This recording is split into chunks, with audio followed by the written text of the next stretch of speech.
Hey there, mga my loves! Libra, thank you so much for always staying here with me in this channel, babe. So before we start our reading, let me just remind everyone that this is not for everybody and only take what resonates for you guys. At syempre, lahat tayong gender dito, babae, lalaki, LGBT, lahat kayo welcome here. You can flip roast if you want. Of course, you can do that. And at the end of the day, you always have your free so kung hindi niyo pa knows, meron po tayong other channel. Ang link niyan ay down sa ating description box. So, kung gusto niyo tumambay dyan, then, see you there. So, yun nga mga babes, alamin natin kung ano mga mensahe here for you, Libra. So, cross-watchers, we also welcome here. Babae, lalaki, LGBT, lahat tayo ditong gender. Wala rin tayo rito di age at time period. Kaya naman, let's go ahead and let's see what messages we have here for you, Libra. Spirits and Angel, guys, Archangel Michael, thank you so much for being present here in this reading. This is for Libra. Can you please show me what do we have here for Libra, please? Libra. Libra.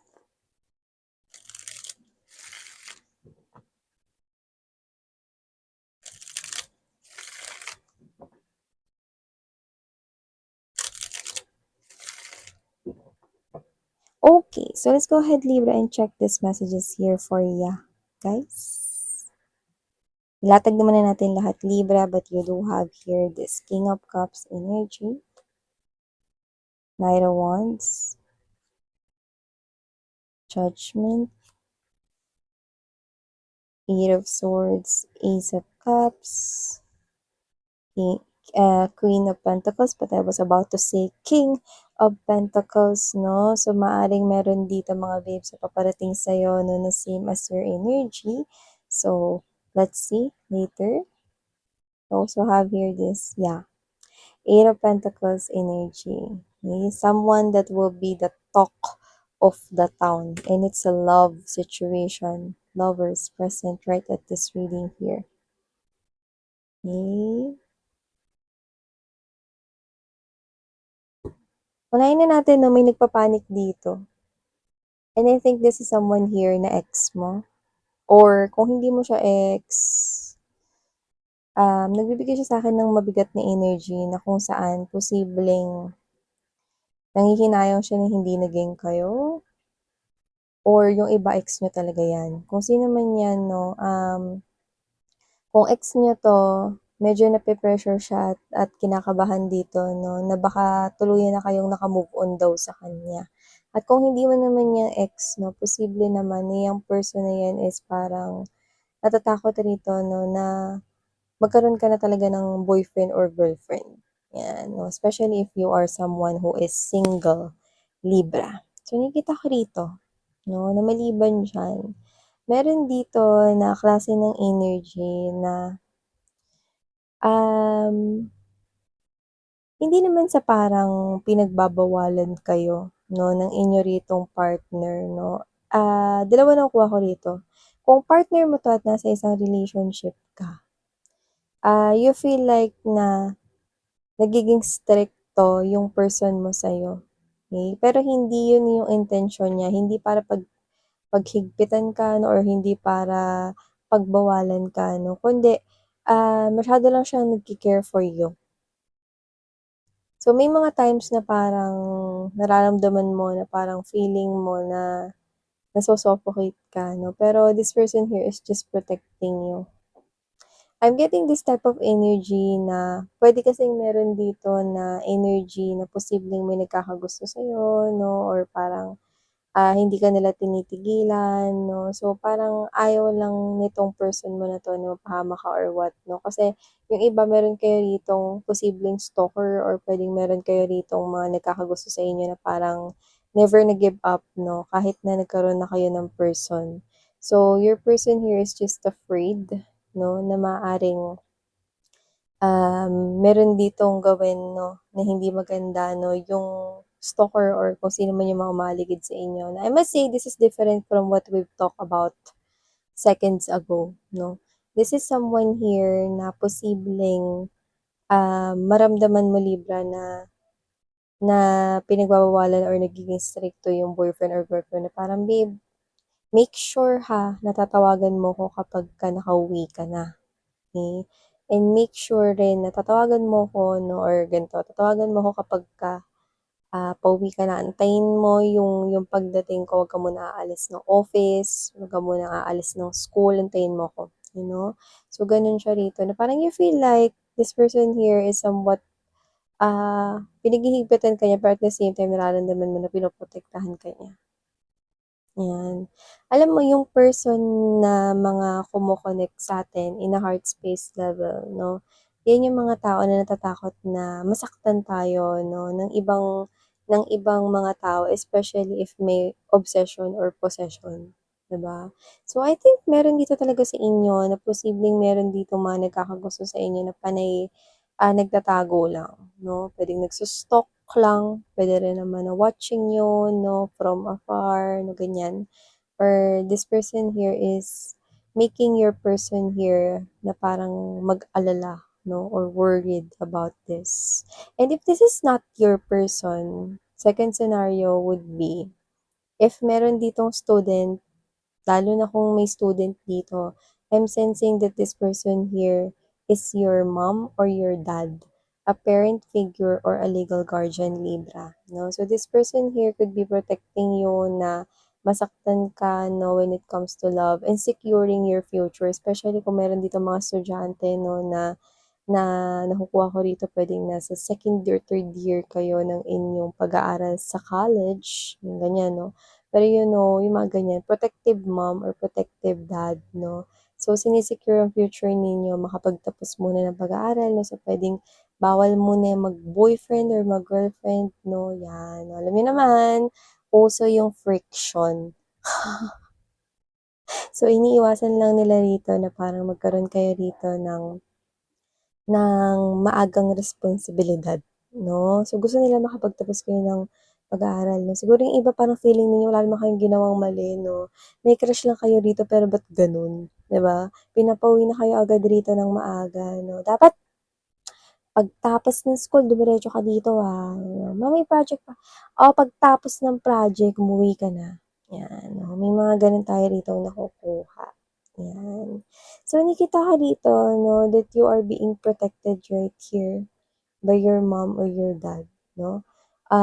Kasi gusto nila i-secure ang iyong future and for others of you, you are being protected here by your person because posibleng meron ditong unaware ka 'no, parang, "Ano bang ginagawa nila sa'kin babe, eh, nagso-stalk lang naman sila, ang dami-dami namang tao sa paligid 'no, as if naman walang tutulong sa'kin or what 'no." So, alam mo mga babes 'no, your person just loves you. Concern lang sila sa'yo 'no, lalo na kung ang ganda-ganda mo. 'Yan, oo, lalo na kung gwapo mo, 'di ba? So, yeah, I'm sensing that for others of you, sa'yo wala lang 'to, pero sa person mo, this is something big. Because may obsession talaga. May nakikita akong obsession dito. Also, I'm picking up here for you, Libra, 'no, na meron dito na energy ng blessing na paparating sa'yo, okey? Blessing na paparating sa'yo 'no, pagtapos ng pag-celebrate ng isang kasiyahan. So, kung may magbi-birthday ba sa mga close sa buhay mo or malapit sa buhay mo or may magpapakasal ba na malapit sa buhay mo, after that event, something na pagdating ng blessing ang nakikita ko sa'yo 'no, sa'yo naman ito. Something rito na you thought na hindi mo mare-receive or this is beyond your expectation which is very good.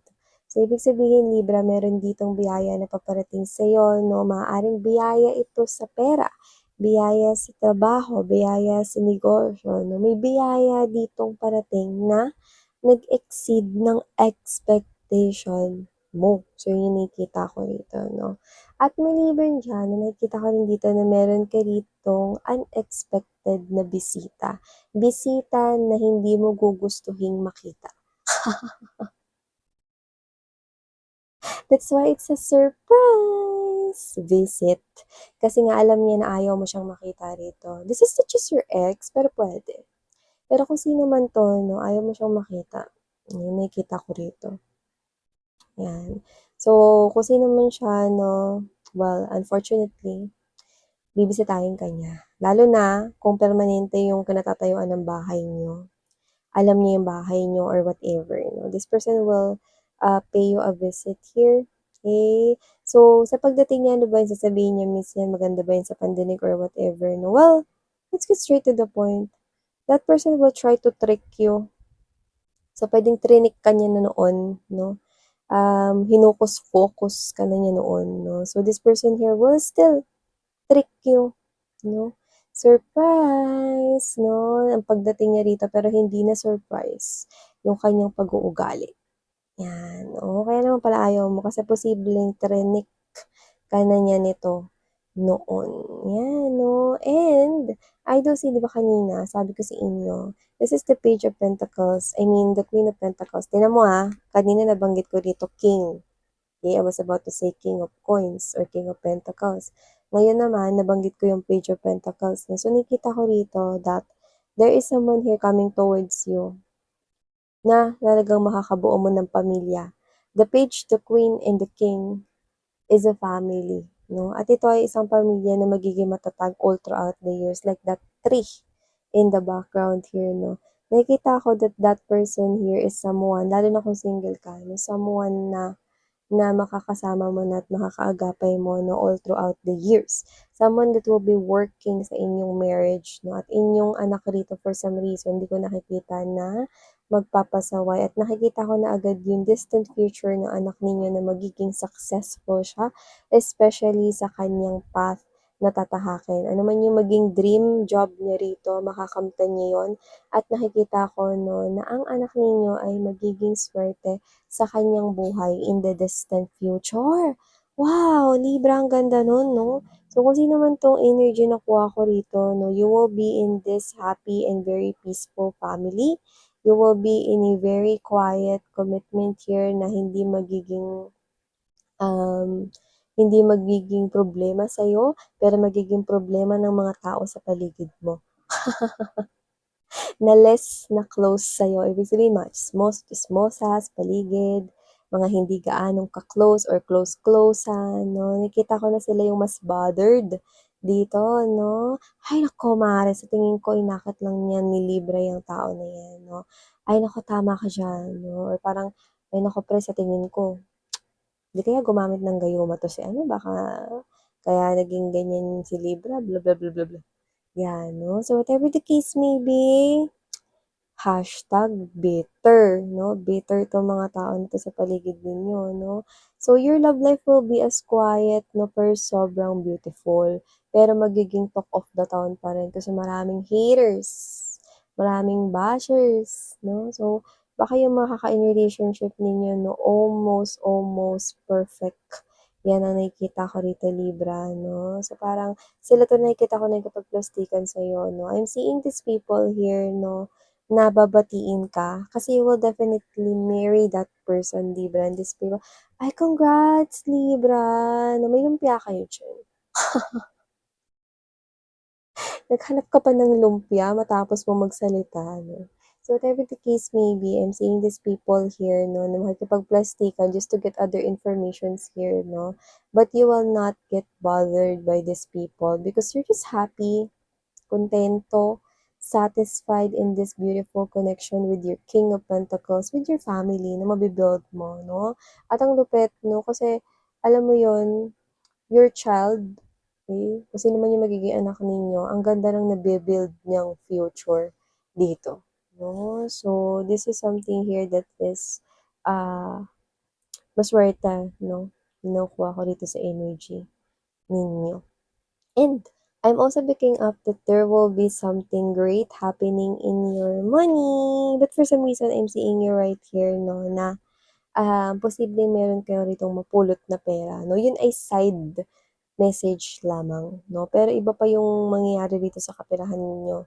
May improvement sa kaperahan ninyo, negosyo man yan na nila pinapalakad or pinatatakbo ninyo or yan man ay career or job. Nakikita ko dito na maganda ang balitang papasok diyan sa may kinalaman sa pinagkakakitaan mo. Nakita ko rito no, ng walis at ang walis ay isang form ng transportation. Ayun ang walis. nakasabit siya dun sa taas. So, whatever the case may be, nakikita ko rito, no, na may potential ditong mga actions na gagawin ka rito sa trabaho na to na magdudulot ng pagdala ng mas maraming pera or mas maraming pasok ng pera sa iyong wallet or sa iyo ritong ATM or card, no? Ipon galore ang nakikita ko rito sa iyo, Libra, no? And last but not the least, pahabol message from here, no? Nakikita ko rito that someone close to you na nahihirapan rito na maghanap ng kanyang perfect match, no? Or person here na posibleng ang tagal na yung single, baka friend mo, pinsan, ganyan, no? Well, I'm seeing that person here na magkakaroon na siya rito ng love life. And that person will also be the person na makakasama niya na forever, no? Baka siya lang ba sa energy mo, no? Kasi posibleng ikaw ang maging bridge or maging dahilan kung ba't sila magtatagpo. Doesn't have to be nakakilala mo yung makakasalan niya, pwede. Pero posibleng dahil sa'yo, kaya niya makikilala yon, no? Example ng mga ganyan, kunyari ganito, hindi naman mahilig mag-trek or mag-mountain climbing mag-hike ang iyong friend na yan, pero sinama mo siya at posibleng dun niya na yun makilala. Example lang yan, sweethearts, no? So, yan yung nakikita ko here, no? So, wow! Beautiful, no? Naging daan ka pa rito para matagpuan ng isang person na malapit sa buhay mo, no? Ang taong nakatadhana para sa kanya. So, maraming salamat, Libra, sa Arangheo Love and Light. Ano?